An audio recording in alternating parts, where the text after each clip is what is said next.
Hi everyone, उम्मीद है आप सब अच्छे होंगे और आपकी तैयारी भी अच्छी चल रही होगी।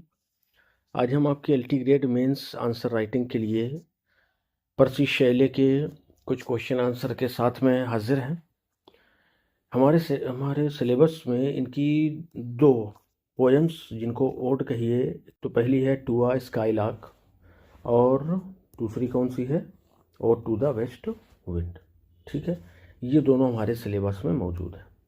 पहले तो अपन थोड़ा सा शैली को देख लेंगे, कब जन्म हुआ, कब इनकी मृत्यु हुई, माता पिता वगैरह, वाइफ वगैरह, और उसके बाद फिर कुछ मेजर वर्क्स, फिर ode to the west wind की बात करेंगे और उसके बाद में टू आ स्काई लार्क की बात करेंगे। ठीक है, चलिए। शैली एंड इंट्रो। सबसे पहले जो आपको बात जाननी चाहिए कि जो शैली हैं वो किस एज से संबंधित हैं, रोमांटिक एज से। ठीक है, ये हो गया रोमांटिक एज, जो कि चलता है आपका 1798 से 1832 कई जगह मिलेगा आपको, और कई जगह आपको 1837 भी मिलेगा। ठीक है, तो ये आपको दोनों को ध्यान रखना है। ये पहली बात हो गई इनकी। इनका जन्म अगस्त 4 1792 को हुआ था, फील्ड प्लेस नियर हॉर्शम इन ससेक्स, इंग्लैंड में ही। डेथ 8 जुलाई 1922। फादर थे इनके सर टिमोथी शैली और मदर थी इनकी एलिजाबेथ पिलफोर्ड। वाइफ कौन है, हैरियट वेस्टब्रूक मैरी। वाइफ के अलावा भी इनके बहुत सारे अफेयर थे, और आप अगर कहिए तो मोरली करप्ट थे ये, क्योंकि अगर आप पढ़िएगा, इनकी वाइफ प्रेग्नेंट थी और ये दूसरी औरत के साथ जो है वो घूम रहे थे बाहर, और वो बेचारी उसी प्रेगनेंसी के दौरान ही वो मर भी जाती है घर में अकेले ही।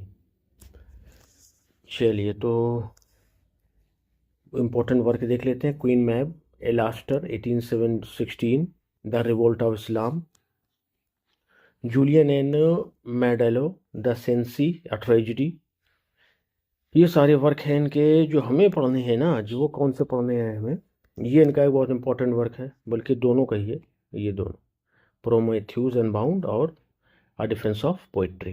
ठीक है, इनको ध्यान रखना है आपको। टू आ स्काई लार्क और ode to the west wind, इसको भी ध्यान में रखना है। अभी तो अपन इसको डिस्कस ही करेंगे, इसके अलावा ये कुछ और है। एक ये देख लीजिए, stanzas written in dejection near Naples, ये भी इनकी अच्छी पोएम है जो मेलैंकोलिक मूड को शो करती है। Ode to the west wind क्या है, इसमें अपन जानेंगे। Ode to the west wind is Shelley's ode in 5 sections in terza rima. जो शैली की ode to the west wind है, ये 5 सेक्शंस में है, और इसमें जो इन्होंने स्टेंजाज यूज किए हैं वो कौन से हैं, terza rima. It is written in autumn of 1819, ये 1819 के ऑटम में लिखी गई।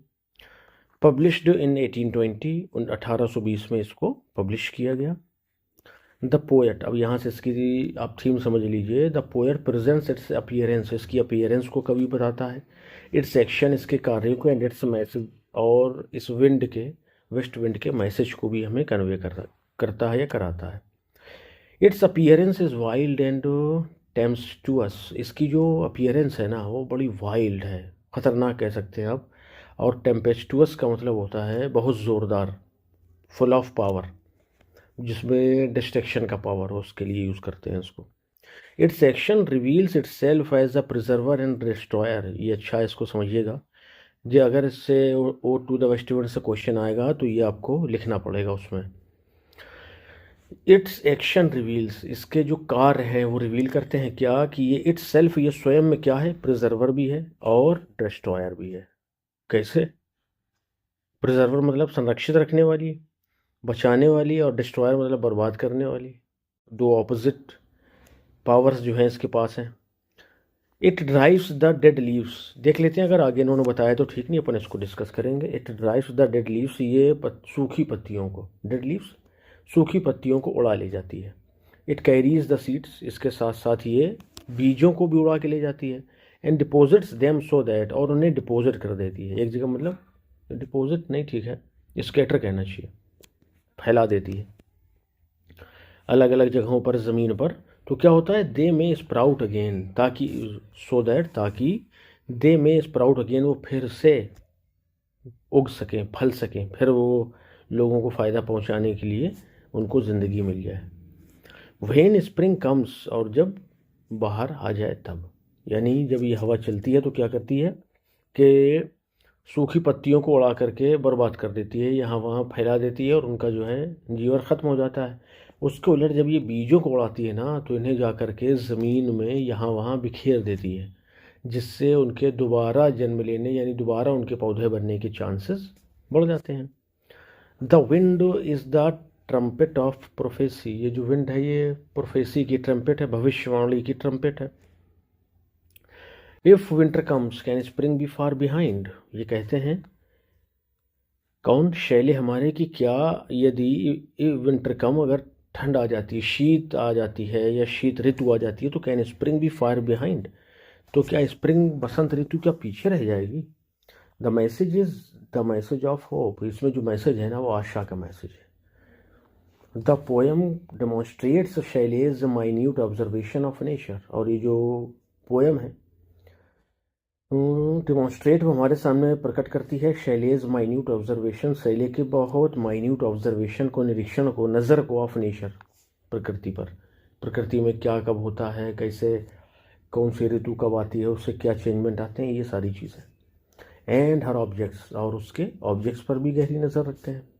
हिज इमेजरी इज साइंटिफिक, उनकी जो इमेजरी है ना बहुत साइंटिफिक, मिथिकल भी है, एंड इवन बिब्लिकल, और कभी कभी बाइबल से भी रिलेट कर जाती है। तीनों चीज़ें हैं। देखिए साइंटिफिक भी बता रहे हैं कि जैसा साइंस ने प्रूव किया है कि क्या क्या होता है प्रकृति में, उनके पेड़ों के साथ, बीजों के साथ, पत्तों के साथ। मिथिकल भी कभी कभी बात करते हैं ना, तो तीनों चीज़ों का मिक्सअप है, ब्लेंडिंग है। The west wind has power to change, जो वेस्ट विंड है ना उसके पास पावर है किस बात की, चेंज लाने की, परिवर्तन लाने की। It gives the power to change whatever it touches, it gives the power, इसे शक्ति दी जाती है, to change whatever it touches, हर उस चीज़ को बदलने की जिसको ये टच, छू ले। The leaf, the cloud and the wave feel the impulse of its strength, कह रहे पत्तियाँ हों, बादल हों या लहरें हों, फील वो महसूस करती हैं the impulse of its strength, इसकी ताकत की इम्पल्स को। चलिए ये हो गई आपकी वेस्ट विंड। अब आ जाइए किसमें, टू आ स्काईलार्क। देखिए क्वेश्चन आंसर से पहले थोड़ा सा ये अगर आप जान लेना थोड़ी सी समरी उसकी, तो आंसर समझने में भी आसानी है और जब आप लिखने बैठेंगे ना तब भी ये काम आएगी आपके। अच्छा, to a skylark is Shelley's poem, ये भी शैले की पोएम है। It is written in the spring of 1820, ये भी उसी दौरान लिखी गई है। It represents Shelley's thought and style, ये शैले की थॉट, विचार और स्टाइल को प्रस्तुत करती है। It consists of 21 stanzas of 5 lines each, इसमें कितने 21 स्टेंजाज हैं, हर एक में कितनी लाइन है, 5 लाइन है। ये पॉइंट इंपॉर्टेंट है आगे वाला। The first 4 lines in each stanza, हर एक स्टेंजा की पहली जो 4 लाइन है, आर इन ट्राइमीटर में है। द फिफ्थ लाइन, और जो फिफ्थ लाइन है ना वो एलेक्जेंड्रीन है, आयम्बिक हेक्सामीटर में, ठीक है। The rhyming scheme, rhyming scheme क्या है, A B A B B, ये जो आपको क्रिटिकल एप्रिसिएशन वाला एक सेशन लिया था ना अपन ने, ये सारी चीज़ें वहाँ आपको काम आने वाली है कि किस तरह का स्टेंजा है, लाइन्स उसकी क्या सेम है या अलग अलग हैं, क्या मीटर है उसका, क्या राइम स्कीम है, ये सब उसी में बात करी है। Shelley addresses the skylark, Shelley जो है स्काईलार्क को क्या करते हैं, एड्रेस करते हैं। He considers it a spirit of joy, और वो उसे एक आनंद की आत्मा की तरह मानते हैं, यानी आनंद से भरी हुई कोई चीज़ वैसा। He contrast so the perfect happiness of the skylark, वो स्काईलार्क की पूर्ण खुशी को कंट्रास्ट करते हैं with the sad state of man, मनुष्य की दुखी स्थिति से, दुखद स्थिति से। सही है कि करें, देखो मनुष्य दुख से भरा पड़ा है और एक स्काईलार्क को देख लो, उसको दुख का पता ही नहीं है, सिर्फ उसको एंजॉयमेंट पता है। और ये कहते हैं इसी में, our sweetest songs are those that tell of saddest thought, our sweetest songs, हमारे जो सबसे मधुर गीत है ना, आर दोज वही हैं that tell of saddest thought, जो हमें बड़ी दुखद या सबसे दुखद विचारों को हमारे सामने लाते हैं। ज़बरदस्त एंटीथीसिस है इसमें, है ना। ये लाइन भी बहुत इंपॉर्टेंट है, याद रखनी है आपको। This poem is remarkable for music, ये जो पोएम है अपनी म्यूज़िक के लिए, मेलोडी के लिए बहुत रिमार्केबल है। It is rich and beautiful images, और उसके अलावा ये ब्यूटीफुल इमेजेस के लिए भी बहुत बहुत इंपॉर्टेंट है, बहुत रिमार्केबल है। ठीक है भाई, तो ये देखिए इसका इलाक की बात कर ली अपन ने और बात कर ली ode to the west wind. अब अपन बात करने वाले हैं क्वेश्चन और आंसर की। ठीक है, चलिए यहाँ से शुरू होते हैं हमारे पीबी शैली के लिए, या पीबी शैली के आपके एलटी ग्रेड मेंस के लिए इंपॉर्टेंट वाले क्वेश्चन। पहला question, discuss PB Shelley as a romantic poet. बहुत अच्छा पॉइंट है, काफ़ी चीज़ें आपको इससे क्लियर होने वाली है। चलिए शुरू करते हैं। पर्सी बीशी शैले 1792 में जन्म हुआ, 1830 में इनकी मृत्यु। बहुत कम एज थी, 30 साल, और इस 30 साल में भी उन्होंने काफ़ी कुछ अपने नाम किया, फेम भी, रिस्पेक्ट भी, in the sense of art या आर्टिस्टिक उनकी जो स्ट्रेंथ थी, जो एबिलिटी थी, उसके लिए। Stands out as a quintessential romantic poet because of his idealism, lyricism और revolutionary vision। करेंगे जो वो पर्सी बीशी शैले हैं वो बाहर निकल के हमारे सामने आते हैं या हमारे सामने मौजूद हैं रोमांटिक पोएट के रूप में, क्योंकि या बिकॉज ऑफ हिज आइडियलिज्म, उनके आदर्शवाद की वजह से, लिरिसिज्म, उनकी गीत लिखने की क्षमता की वजह से, एंड रेवोल्यूशनरी विजन, और क्रांतिकारी विजन की वजह से। इनकी आप लेमेंट पढ़िए, मज़ा आ जाएगा। बहुत सारी पोएम इन्होंने एक गजब लिखी। His works embody the romantic spirit of emotion. उनके जो वर्क है ना, एम्बॉडी, वो भरे पड़े हैं, ये दिखाते हैं द रोमांटिक स्पिरिट को ऑफ इमोशन, भावनाओं की, कल्पनाओं की रोमांटिक स्पिरिट दिखाते हैं, फ्रीडम और आज़ादी की भी। ऑफन प्रायः यूजिंग अ नेचर, वो प्रकृति का यूज़ करते हैं as a powerful symbol of both, एक पावरफुल शक्तिशाली प्रतीक के रूप में, ऑफ बोथ, दोनों प्रकार के, पर्सनल भी और पॉलिटिकल भी, या पॉलिटिकल ट्रांसफॉर्मेशन के रूप में। ठीक, दोनों तरह यूज करते हैं। In ode to the west wind, ode to the west wind में Shelley invokes the wild spirit. Shelley wild spirit को क्या करते हैं, इन्वोक करते हैं। ऑफ द विंड, उस हवा की, as a force of destruction and renewal, और उसे कहते हैं कि इसमें ताकत है डिस्ट्रक्शन की भी और रिन्यूअल की भी। वही आपका डिस्ट्रक्शन मतलब डिस्ट्रॉयर और रिन्यूअल मतलब प्रिजर्वर। रिफ्लेक्टिंग रोमांटिक फैसिनेशन, ये रोमांटिक फैसिनेशन को रिफ्लेक्ट करता है। विथ नेचर से सबलाइम पावर, नेचर की महान शक्ति के साथ, and its ability to inspire, और इसकी योग्यता के साथ, to inspire social and spiritual change, कि जिससे सोशल, सामाजिक एंड स्पिरिचुअल और दैवी आत्मिक परिवर्तन हम महसूस कर सकते हैं, देख सकते हैं, या जो ला सकती है। सिमिलरली, इसी तरह से, to a skylark celebrates the bird's so spontaneous song. करेंगे जो ये टू ए स्काई लार्क, इनकी ओड है ना, ये सेलिब्रेट्स द बर्ड्स, इस चिड़िया के स्पॉन्टेनियस सॉन्ग, एक मधुर गीत को क्या करती है, सेलिब्रेट करती है।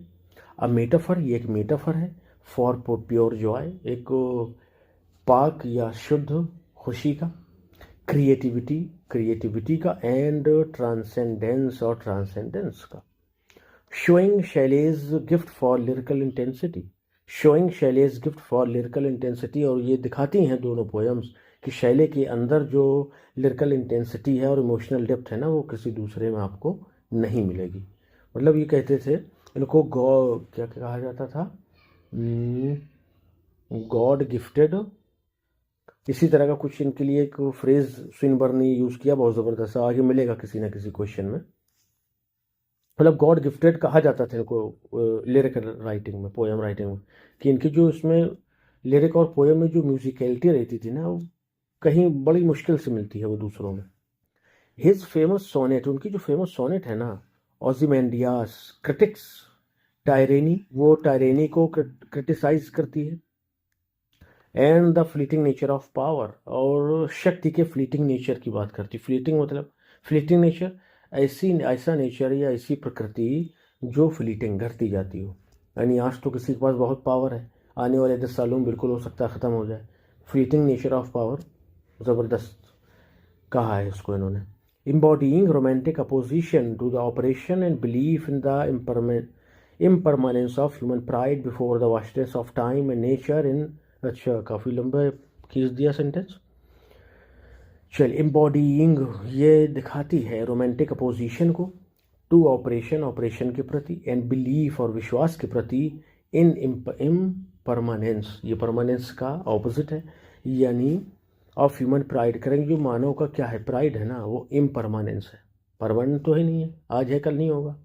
जैसे आपके थॉमस ग्रे अपनी इलेजी में जो बात करते हैं कि let not ambition mock their useful toil, क्योंकि उन सभी का waits alike by the inevitable hour, चाहे राजा हो या रंक हो, अमीर हो गरीब हो, सबका इंतज़ार किया जा रहा है, किसके द्वारा, बाय इनएविटेबल आवर, मृत्यु के द्वारा। वही बात है, वही कहा इन्होंने, परमानेंट कुछ नहीं है भाई।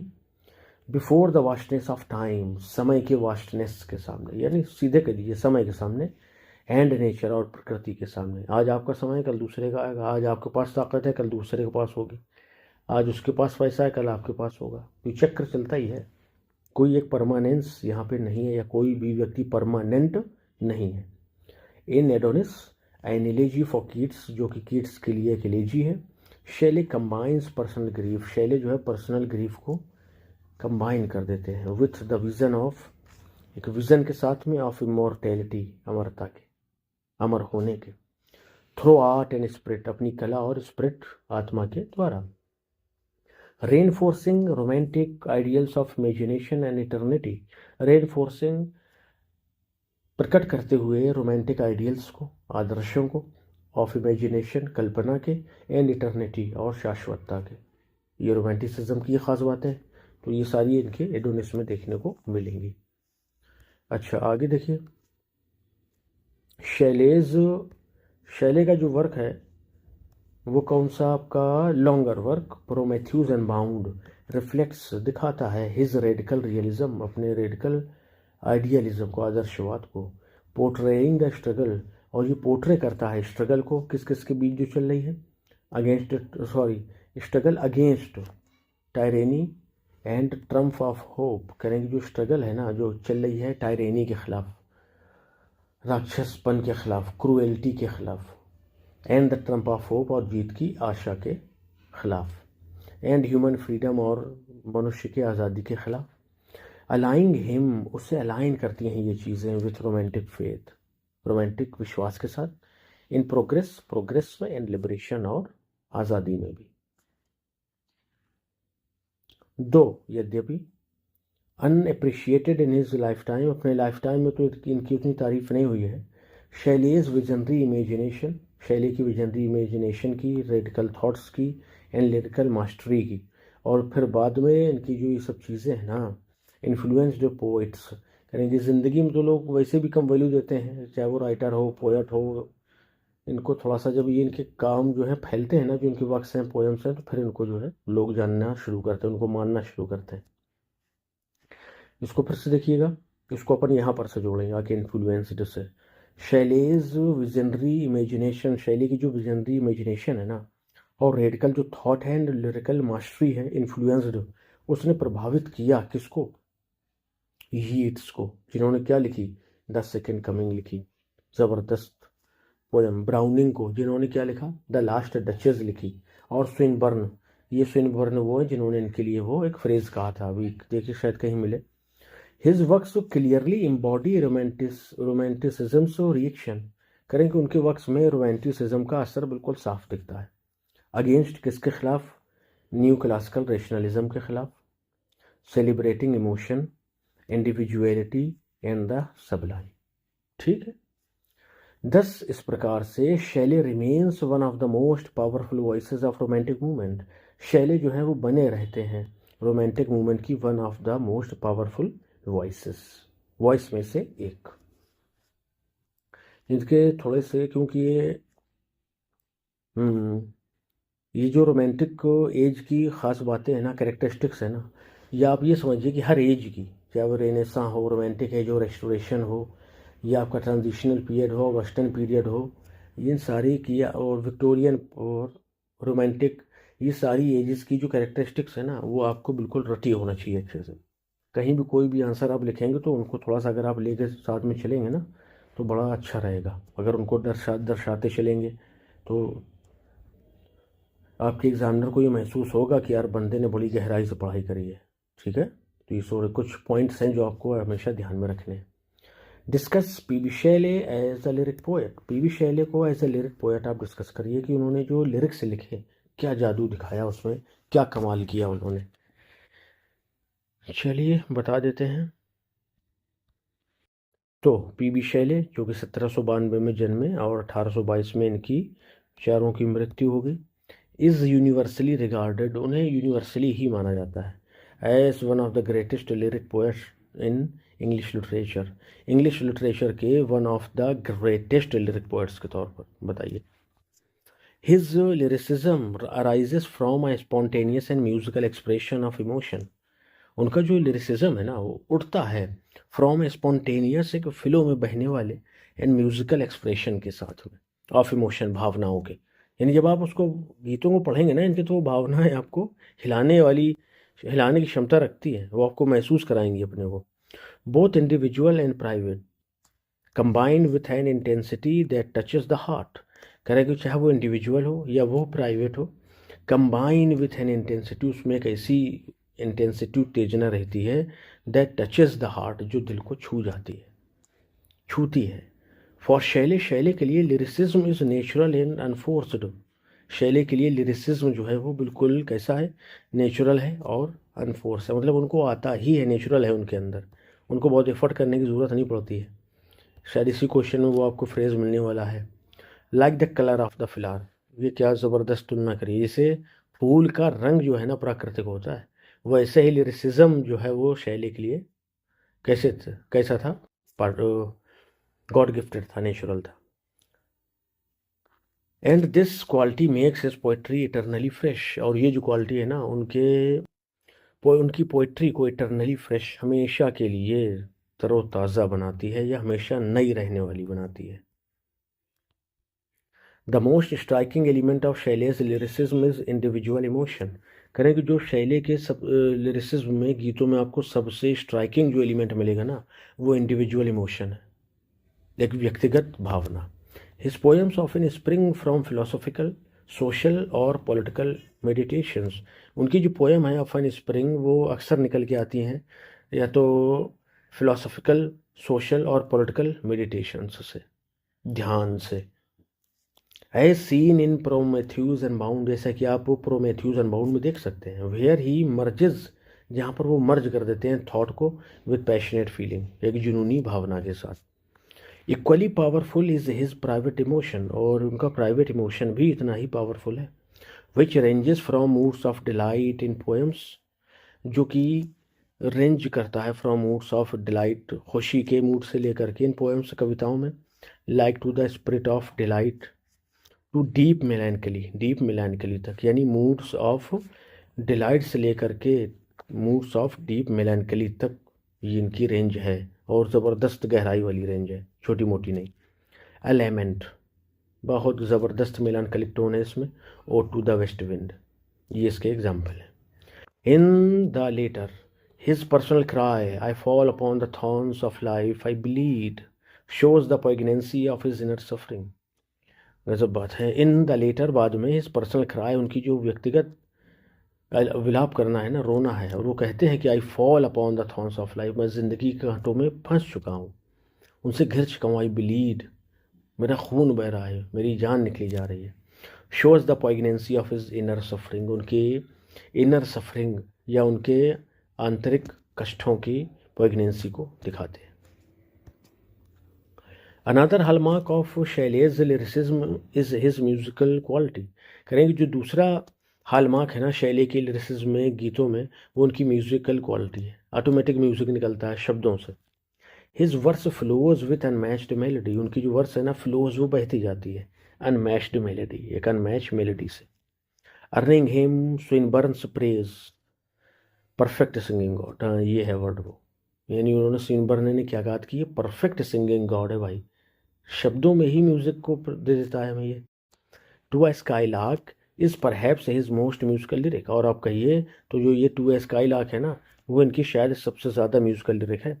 Where rhythm and harmony capture the words soaring song, जहाँ पर उनकी रिदम और जो हारमनी है वो कैप्चर, वो अपने उसमें कब्जे में रखते हैं या पकड़े रखते हैं द बर्ड्स सोरिंग सॉन्ग, उस बढ़ के उड़ते हुए गीत को।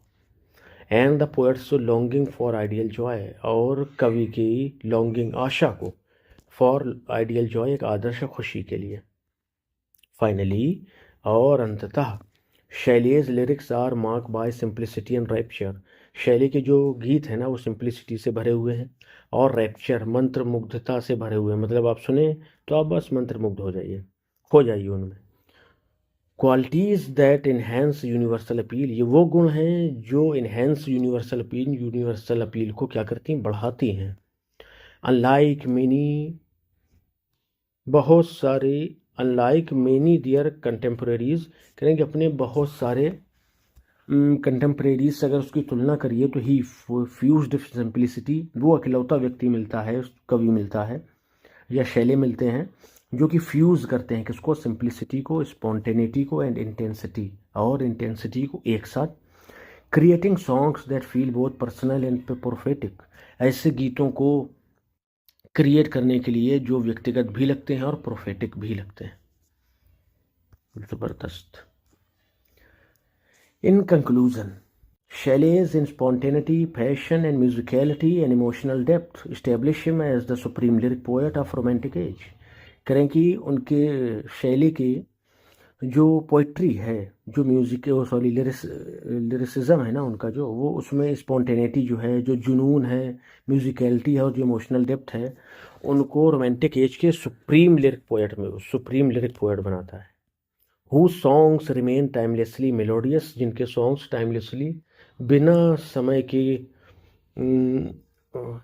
के बस ये कहिए कि जिनके गीत रिमेन टाइमलेसली मेलोडियस, कभी भी ना ख़त्म होने वाले मेलोडी से भरे हुए हैं, एंड इंस्पिरेशनल, और कभी भी ना हारने वाली इंस्पिरेशन से, प्रेरणा से भरे हैं। यानी इनके गीत हमेशा हमें मेलोडी भी प्रदान करेंगे और प्रेरणा भी प्रदान करते रहेंगे टाइमलेसली, हमेशा के लिए।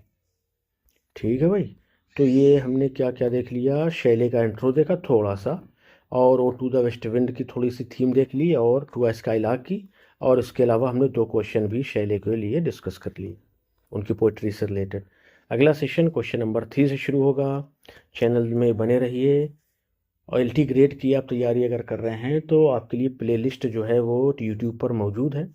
जितने भी वीडियोस वहाँ प्लेलिस्ट में आपको मिलेंगे टॉपिक वाइज, उन सब की PDF आपको टेलीग्राम में मिल जाएगी। टेलीग्राम ज्वाइन कर लीजिए, वहाँ आपको PDF ना दिखें तो एक बार मैसेज कर दीजिए, आपको प्रोवाइड करा दी जाएंगी। ठीक है भाई, चलिए मिलते हैं नेक्स्ट वीडियो में। Till then bye bye, thank you.